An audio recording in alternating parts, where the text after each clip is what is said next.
Орустардын эмне кылганын алар кеткенден кийин гана түшүнөсүң.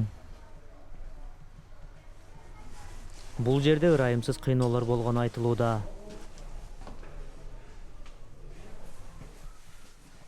Бул Херсондун полиция бөлүмү болгон.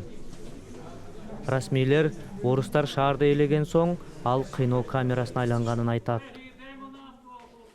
Тележурналист Анжела ал жерде 1 ай кармалган. Коли там б'ють, у нас на 3-му поверсі нас били так чоловіків. 3-чү кабатта эркектерди сабашкан.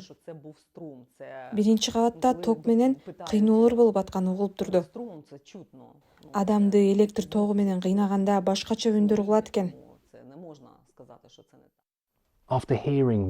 Анжеланын башынан өткөргөндөрүн уккандан кийин бул кандай жер болгонун элестетип көрсөңүз болот.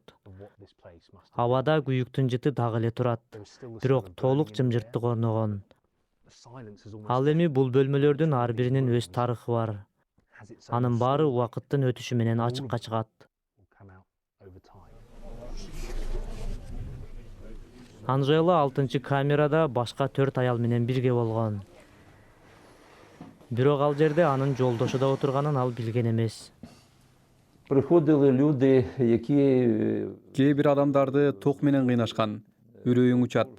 Сурактан кийин тили капкара болуп кеткен бир кишини камерага алып келишти. Анын тили ушунчалык шишигендиктен оозуна батпай калган болчу. свій досвід.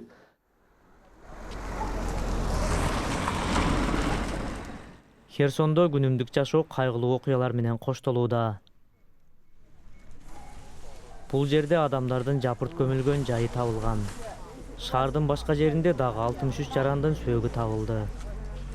Тергөөчүлөрдүн айтымында алардын баарында кыйноолордун белгилери бар. Протягом всього періоду окупації ми зафіксували Оккупация учурунда 3000ден ашык кылмыш жасалган. Алардын 90% согуш кылмыштары. Анын ичинде зордуктоо, кыйноо жана киши өлтүрүү да бар.